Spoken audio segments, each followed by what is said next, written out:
Hi class, this is the fifth and final lecture for um, this course. This is Module 5. We're going to cover 2 chapters in this session. Chapter 14, Social Media Marketing, and Chapter 15, which is about writing a social media marketing plan, which is no different than writing a regular marketing plan, except you put social media in front of the marketing plan.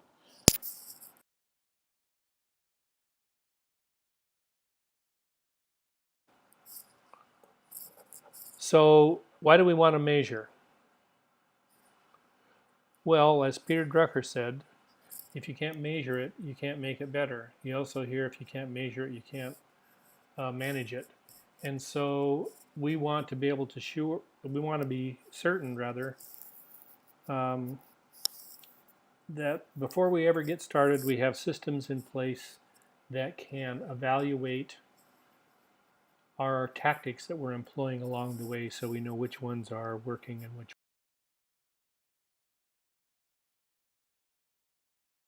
ones aren't. So social media measurement then is just a determination of whether or not you're achieving your overall social media promotional plan objectives.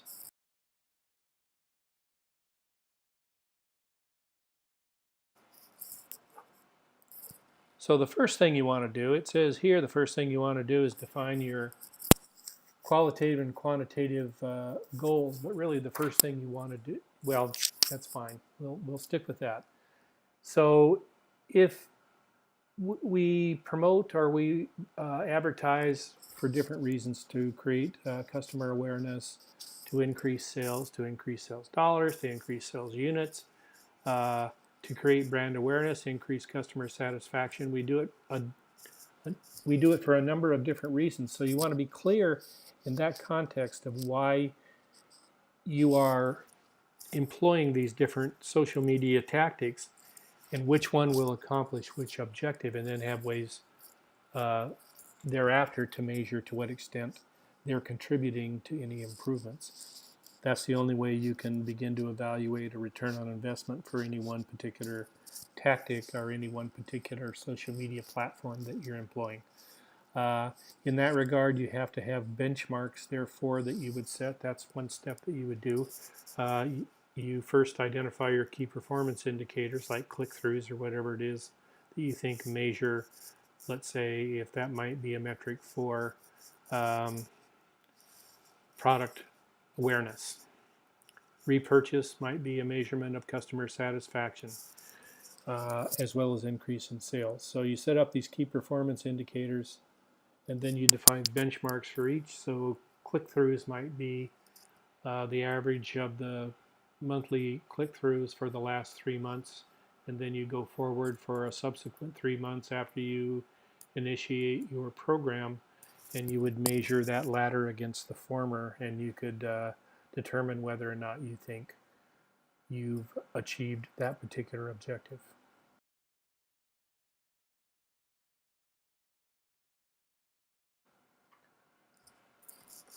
There are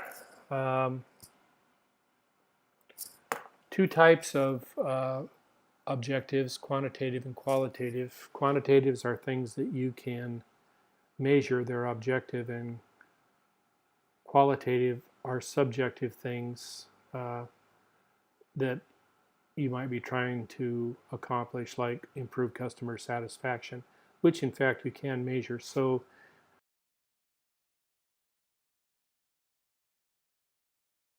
oftentimes these things go hand in hand, qualitative and quantitative.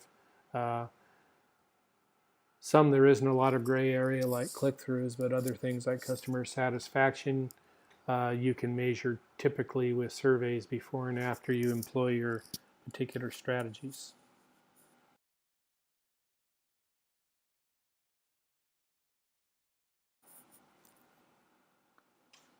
So here is a slide that I'm going to let you review on your own. You can pause this and take a look, but I'm sure it comes right out of the text. In any case, this is some social media marketing metrics that certain firms use. So again, it's some of that I mentioned in some contexts, like sales levels.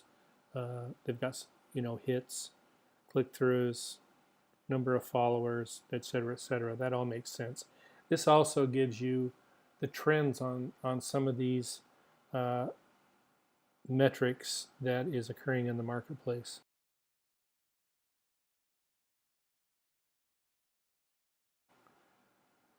Now, I mentioned qualitative or more subjective uh, ways to measure the success of, are some objectives that you might have and some metrics for measuring the success of any achievements along those lines. So uh, audience engagement is a good one.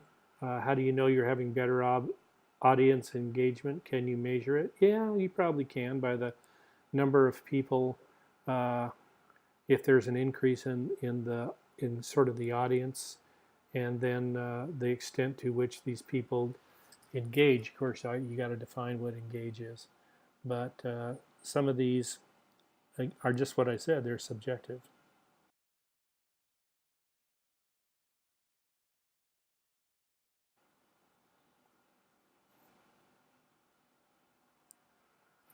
So qualitative key performance indicators are a little more obvious and easier, a little more specific, like resolution rate, resolution time, satisfaction scores that they would give you that you could keep track of based on in-website surveys and that sort of thing. Again, you want to know what you're measuring and how you're going to set up those means for measurements before you initiate your tactics.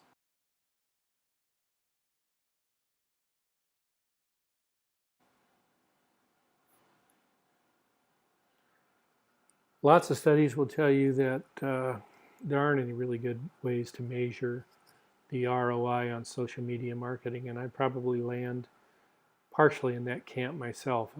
It's just really difficult to measure some of these things, rather they be qualitative or quantitative. Um, and so again, you want to have a clear idea going into it, what it is you're trying to accomplish.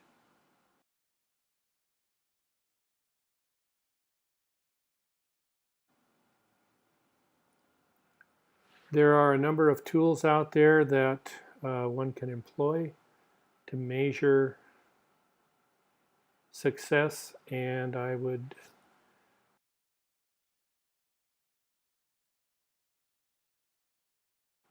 advise you to become familiar with them. And some of them are far more detailed than others, and that's usually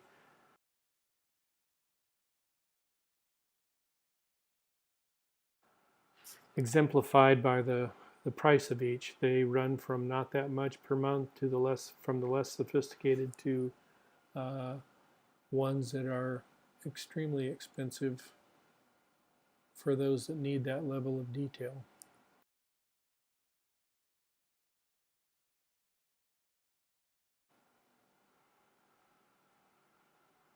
As far as social media marketing is concerned, I think it's a lot like websites were in the 90s when everybody thought they should have one, but they didn't really have an idea of how they were going to fit into their overall marketing plan. And so, from a promotional standpoint, I would see them as a component of my overall integrated marketing plan. So it's just one more tool, and then as a singular tool, social media marketing, it's composed up of several different things, several different platforms that can appeal to several different kinds of target markets. But I would say you want to follow the current information on it. And a lot of that says that as far as finding new customers, it's not particularly effective, but in terms of brand building and creating some better awareness and certainly engagement, it's pretty good. The extent to which those things transfer or translate into sales is still, I think, being debated.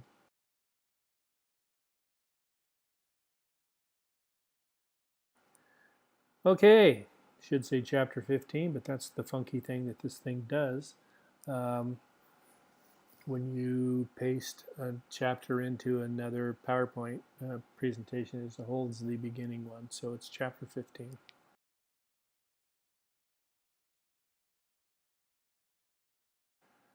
And this is all about developing a social media marketing plan. And I wasn't being facetious when I said it's just like a regular marketing plan, except you put social media in front of it. And so really a social media marketing plan would be uh, a component of your overall marketing plan, just like it's probably a component of your promotional plan in that sense. And again, this is the media planning cycle where you could inject yourself. It's a circular process where you set goals, develop strategies for your target audience, identify tools to interface and connect with that audience, implement your strategies, monitor it, fine tune it, listen to what your customers are saying, and then start over again.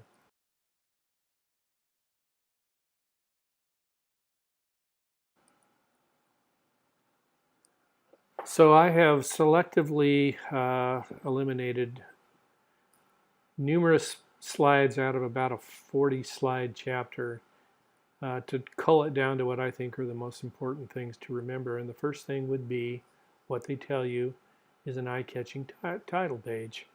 Uh, and that's true for a website, so that would be true for your social media uh, site as well, whether that's in Facebook or Pinterest, Instagram, whatever.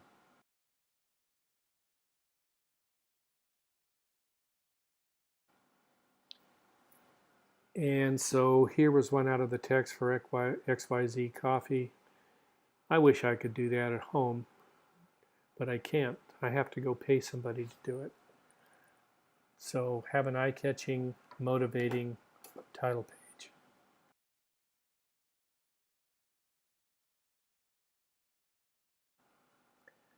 And here is a sample table of contents. I think it's a good one, but again, it pretty much apes any other marketing plan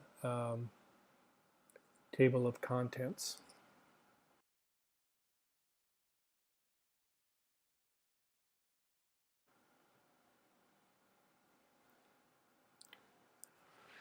Now your book says, or this slide says, one of the things you want to have is a really compelling executive summary.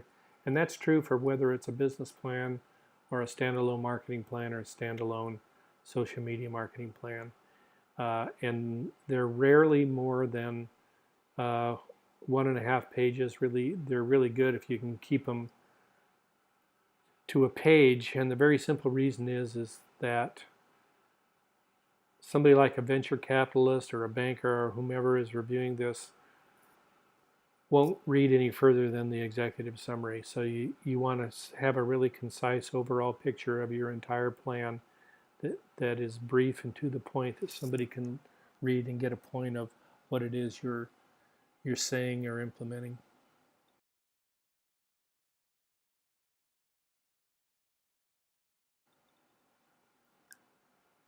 So this brief overview, you want to do exactly what they say here. It's more of an industry overview, less about what's in the plan per se, and explain the competitive advantage that your company hopefully has or they're trying to attain, and then how this social media marketing plan is going to contribute to that.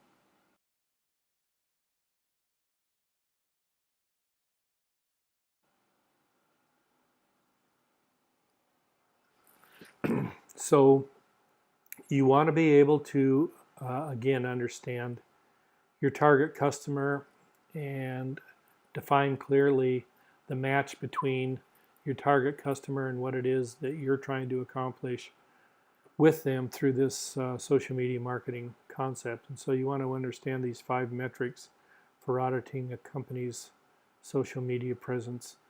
The sentiment analysis, that's sort of the, are you getting a lot of likes? That's sort of the Facebook approach. What the reach is, that's literally like a magazine of how many people are sort of engaged in this in a regular basis, how many posts you're getting, kind of feedback that you're getting. Is it positive? Is it negative? And then of really importance is your response time to these posts as they come in. You want to make that as short as possible without being negative. What do I mean? We had a conversation today with I was on a phone meeting with our marketing team for the university, and they were trying to define a response time for when we get queries about interested students, and they kind of landed on 24 hours, which I think is a good response time. And one of the people said that some schools will have an email to you. Their target time of response is 15 minutes. Personally, I'd find that a little annoying if I were inquiring about a school and 15 minutes later they started bugging me, but not everybody feels that way. The other part of it is how often you're going to try to reconnect with this customer and through what venues.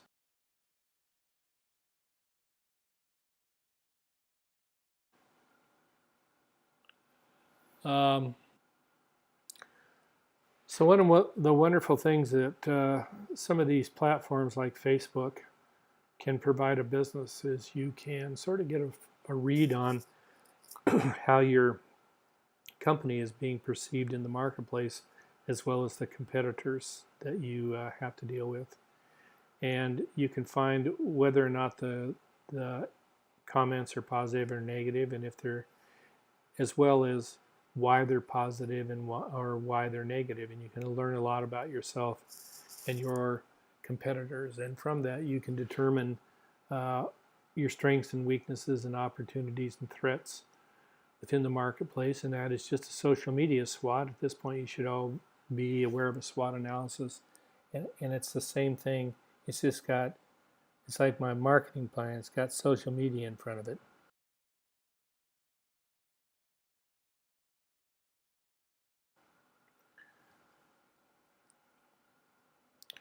So when you're looking at using the web and its various social media components and opportunities, you may want to visualize it something like this, where you and from that understand which of these venues is best suited for your particular company, product, target market, whatever.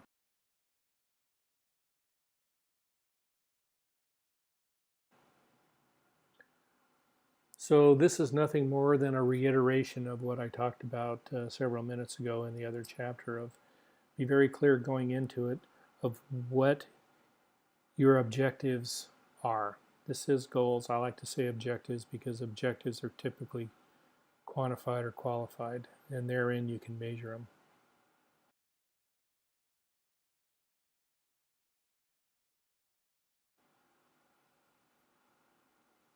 Again, this is nothing more than another little way to break down for you in answering the question, how do I want to use the social media in my overall marketing plan? Am I collaborating? Am I connecting? Am I a catalog? Whatever.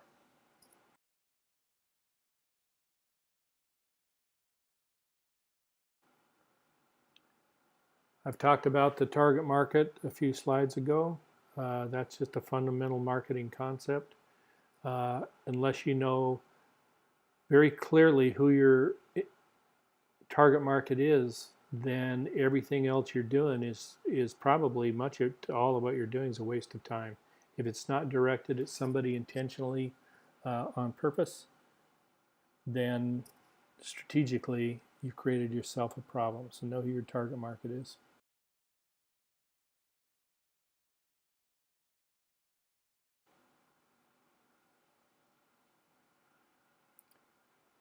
And then for the purpose of this slide, or this series, this is almost the last slide, you want to have roles in place for involved consultants and or employees or who are going to be responsible for monitoring these different things as well as making changes developing strategy, managing the site, so on and so forth. You want to have all those roles clearly laid out.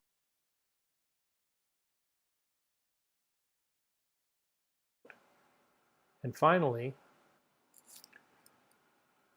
we go back to that circle that we saw on the very first slide of this chapter, and we want to be able to monitor what's going on a regular basis, have that assigned as part of the roles, and then make changes in your strategies and in your platforms, your messaging, whatever, as you believe need to be made in order to better and more efficiently and effectively utilize the attributes of social media marketing in your overall marketing plan.